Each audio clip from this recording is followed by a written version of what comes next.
Hello दोस्तों, welcome to Green Stocks. So finally दोस्तों, एक ऐसा मेन लाइन आईपीओ आने वाला है। कभी भी आ सकता है आईपीओ। कुछ डिटेल्स अनाउंस हो गए हैं जिस पे हम 99% श्योरिटी के साथ कह सकते हैं कि हाँ, एक मज़ेदार आईपीओ होने वाला है। इसमें बिड करने लायक तो है।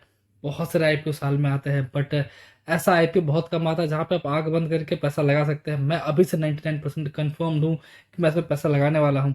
नाम है आपका Uniparts limited India limited IPO. तो कंपनी के बारे में हम थोड़ा जान लेते हैं। जो डिटेल्स अभी तक अनाउंस हुए वो देख लेते हैं, और कब तक ये आईपीओ आ सकता है। देखिए, बहुत ही जल्दी आएगा। कोई बहुत ज़्यादा टाइम नहीं लेने वाला है। कंपनी जो है 1994 में बनाई गई थी। एक major manufacturer of engineered systems and solution, leading suppliers of systems and components for off highway market in the agriculture and construction, forestry and mining sector. 25 country में भी ये मौजूद है। सिंपल लैंग्वेज में बताऊं तो ये जो कहना चाहते हैं, अगर आप मैंने इसकी वेबसाइट खोल रखी है, वहाँ से थोड़ा समझ सकते हैं। देखिए, ऑफ हाईवे मार्केट कहा जा रहा है, फॉरेस्ट्री एंड माइनिंग कंस्ट्रक्शन बोला जा रहा है। यानी कि ऐसे व्हीकल्स, ऐसे उन व्हीकल्स के पार्ट्स बनाती है जो हाईवे पे मोस्टली यूज़ नहीं होते हैं। एग्रीकल्चर में यूज़ होते हैं, कंस्ट्रक्शन पे यूज़ होते हैं, माइनिंग में यूज़ हो सकते हैं। जैसे कि आप लोग अपने स्क्रीन पे देख पा रहे होंगे, कंस्ट्रक्शन में ये फॉरेस्ट्री हो गई जहाँ पे कटाई छटाई पेड़ों की होती है। इस तरह के जेसीबी होते हैं। Machined part, precision machined parts to mobile equipment market in the particular construction market. देखिए, कंस्ट्रक्शन के लिए सपोज जेसीबी वगैरह यूज होती है, उनके प्रिसिशन मशीन्ड पार्ट्स ये बनाती है। लीडिंग सप्लायर है। इसके अलावा अगर आप इस टाइप के एग्रीकल्चर में जाए, जहाँ पे आपको tractors and everything 3 point linkage system मिलते हैं, जहाँ पे वो लोग सर्टन चीज़ें अटैच करके पीछे में एग्रीकल्चर के कुछ कुछ खेती का काम करते हैं। वैसे सिस्टम्स बनाती है, उनके पार्ट्स बनाती है, मशीनरी बनाती है, जो ग्लोबली लोग सप्लाई भी कर रहे हैं। यानी कि कुछ डिफरेंट एंड अलग है। और क्योंकि मार्केट लीडर है, इसलिए बहुत ही अच्छा हो जाता है इस कंपनी का पोर्टफोलियो। अगर हम चले आते हैं क्या क्या ये कंपनी बना रही है, तो क्योंकि काफ़ी ज़्यादा डिफिकल्ट लैंग्वेज में इस कंपनी के वेबसाइट पे भी लिखा हुआ था, इसलिए मैंने आपको सिंपल लैंग्वेज में समझा दिया कि ये कंपोनेंट्स बनाती है। आप कहे एग्रीकल्चर की मशीनरी हो, या कंस्ट्रक्शन की मशीनरी हो, या माइनिंग की मशीनरी हो, उन मशीन्स के पार्ट्स बनाती है, उनको सेल करती है। अब बाहर भी इनके मतलब फॉरेन में भी क्लाइंट्स है, वहाँ पे भी सेल करती है। अगर बात की जाए इंडिया में, मैन्युफैक्चरिंग फैसिलिटी लुधियाना पंजाब में है, विशाखापट्टनम आंध्र प्रदेश में है, 2 है नोएडा में। मतलब टोटल काफ़ी सारे हैं। मतलब टोटल 5 हो गए, 2 तो लुधियाना में हो गए, 2 नोएडा में, 2 और 1 विशाखापट्टनम में हो गया। मतलब कंपनी के पास अच्छा खासा काम होगा, तभी इतने सारे उन्होंने मैन्युफैक्चरिंग फैसिलिटीज़ खोल रखे हैं। इनके पास manufacturing warehousing and distribution facilities बाहर भी है। एड्रिज लोवा में है, acquired under acquisition of Olsen engineering. इन्होंने एक कंपनी को एक्वायर्ड किया था, ओल्सन इंजीनियरिंग, और वो कंपनी अब यूनिपार्ट्स ओल्सन इंक करके जानी जाती है। और इसके अलावा warehousing and distribution facility at Augusta Georgia में भी है। मतलब फॉरेन में भी ये मैन्युफैक्चरिंग वेयर हाउसिंग का काम कर रहे हैं, जहाँ से डिस्ट्रीब्यूट करके ये अपने पार्ट्स या जो भी है कंपोनेंट्स को सेल कर रहे हैं। मज़ेदार कंपनी। फाइनेंशियल्स देख के तो आपको मज़ा ही आ जाएगा कि वाह, मज़ा आया। चलिए हम चले आते हैं इसके कंपनी क्या क्या करती है। देखिए, क्या की फैक्टर्स है, क्या स्ट्रेंथ है कंपनी के, वो थोड़ा देख लेते हैं। The sales in region outside India, international sales सबसे इंपॉर्टेंट है भाई। बहुत कम इंडिया कंपनी होती है जो बाहर भी जाके वहाँ पे अपना दमखम दिखाती है, तो ऐसी कंपनी है।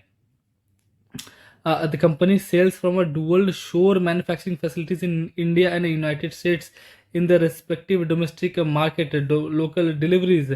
यूएस में भी काफ़ी सारा इनका मैन्युफैक्चरिंग फैसिलिटीज़ है। डुअल शोर manufacturing facilities in India and United states, जो कि वहाँ के लोकल मार्केट में अपने प्रोडक्ट्स को डिस्ट्रीब्यूट करने में, सेल करने में हेल्प करती है। Export sales from Indian locals location directly to overseas customers. जो इंडिया में जो मैन्युफैक्चर कर रही है वो उसको डायरेक्ट एक्सपोर्ट कर पा रही है ओवरसीज कस्टमर्स को। Sales from warehousing facility in their respective domestic market, मतलब ये वेयर हाउस से डायरेक्टली सेल करते हैं, अपने डोमेस्टिक मार्केट होते हैं। लेकिन सबसे जो इंटरेस्टिंग बात है वो फाइनेंशियल्स है। आपको मज़ा आ जाएगा इस फाइनेंशियल्स को देखने के बाद। देखिए, जो फाइनेंशियल्स मैं आपको दिखा रहा हूँ, ये क्वार्टर, सॉरी ईयर 2020 का फाइनेंशियल हो गया, फाइनेंशियल ईयर हो गया। उसके बाद आपको जो दिखा रहा हूँ मैं 21 फाइनेंशियल क्या हो गया। उसके बाद कुछ महीने का और डेटा है, 31 दिसंबर तक का डेटा है। लेकिन यहाँ पे देखेंगे प्रॉफिट आफ्टर टैक्स किस तरह से ग्रो कर रहा है और किस तरह से नेट वर्थ में ग्रोथ होती है। प्रॉफिट आफ्टर टैक्स यानी कि ऑपरेशनल प्रॉफिट काफ़ी अच्छा है, अमाउंट ये जो है आप देख पा रहे हैं अमाउंट इन करोड़ है, और एक काफ़ी अच्छा ग्रोथ देखने को मिला है कुछ ही महीनों में। टोटल बोरिंग्स है कंपनी के पास देखिए, लेकिन ऑलमोस्ट हाफ कर लिया है इन्होंने बस और बस 1.5 सालों के अंदर। जो गैप दिखाया गया यहाँ पे, जो टाइम फ्रेम दिखाया गया उसे 1.5 साल का है, और टोटल बोरिंग्स उन्होंने हाफ कर दी है। नेट वर्थ में अच्छा खासा 1.5 साल में ग्रोथ दिखा है। टोटल रेवेन्यू थोड़ा सा घटा है, थोड़ा सा घटा गया, ये 6 महीने का डेटा है इसलिए थोड़ा सा घटा हुआ दिख रहा है। अगर ये पूरे 1 साल का डेटा जब आएगा, ये वाला डेटा 1 साल का पूरा आएगा तो मेरे हिसाब से और अच्छा आने वाला है। वैसे 1 साल में यहाँ पे ग्रोथ क्या था, कोविड के टाइम पे भी अच्छा खासा ग्रोथ देखने को मिला। टोटल एसेट देख सकते हैं आप लोग, ठीक ठाक रहा है, और इस 6 महीने में काफ़ी अच्छा टोटल एसेट का ग्रोथ कर लिया है। अगर पूरे साल का डेटा जब आएगा तो मज़ा तो आने वाला है। देखिए जीएमपी की बात करें तो जीएमपी फिलहाल कुछ भी ट्रेड नहीं कर रही है। जीएमपी की बात करें, कोई जीएमपी ट्रेड नहीं कर रही है।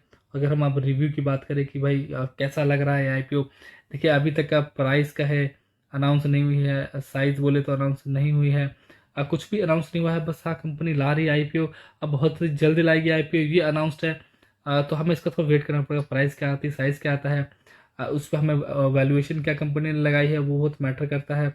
उसके बाद हम ज़रूर सोच सकते हैं, बट क्योंकि फाइनेंशियल बहुत शानदार दिख रहे हैं। और अगर बात की जाए तो इसके जो रजिस्ट्रार है वो लिंक इन टाइम है, लिंक इन टाइम इसका वेब रजिस्ट्रार है, बहुत ही फेमस साइट है। मोस्टली बड़े आईपीओस के इसी पे आता है अलॉटमेंट स्टेटस। बात की जाए इसकी रिव्यूज़ की तो मेरे अकॉर्डिंग बहुत अच्छा रिव्यूज़ को आगे चल के जब से लॉन्च होता है मिलने वाला है। जो ऑनलाइन इसके रिव्यूज़ में देख पा रहा हूँ ऑलमोस्ट 5 में से 4.2 स्टार्स इसको मिले हुए हैं। 4.2 स्टार बहुत ही अच्छा रेटिंग होता है। इस कंपनी का रेटिंग मुझे अच्छा लगा, आईपीओ का रेटिंग अच्छा लगा। बट हाँ प्राइस बैंड जीएमपी सब्सक्रिप्शन क्या होता है मैटर करता है, इसलिए मैंने 99% का 1% का स्कोप मैंने यहाँ पे छोड़ दिया था। हो सकता है कंपनी ओवर वैल्यूशन कर दे, अब हमारे लिए कोई स्कोप ही ना छोड़े तो हम फंस जाएंगे इस चक्कर में, इसलिए मैंने थोड़ा सा स्कोप छोड़ दिया। बट फाइनेंशियल इतने अच्छे लगे मुझे। हर्षा इंजीनियरिंग देख लीजिए 50% का जीएमपी था, और अप्रॉक्सीमेटली उतना उससे कहीं ज़्यादा उसने दिया लिस्टिंग के दिन ही, उससे ज़्यादा पे वो क्लोज मतलब गया था। जिन्होंने सेल नहीं किया तो अभी तक होल्ड करके बैठे हैं लॉस में, उनका मैं नहीं कह सकता। बट जो जीएमपी था उसने कंप्लीट किया था, उस टाइप की कुछ कंपनी लग रही है, क्योंकि मार्केट मार्केट लीडर है। इसलिए कंपनी अच्छा रिटर्न और अच्छा लिस्टिंग गेन देखने को यहाँ पे मिल सकता है। फिलहाल हम वेट करते हैं कंपनी कब तक अपने बाकी डिटेल्स अनाउंस करती है। तब तक के लिए अगर आपको वीडियो चली गई तो लाइक कीजिए, चैनल को सब्सक्राइब कीजिए, एंड वीडियो देखने के लिए बहुत बहुत बहुत बहुत थैंक्स।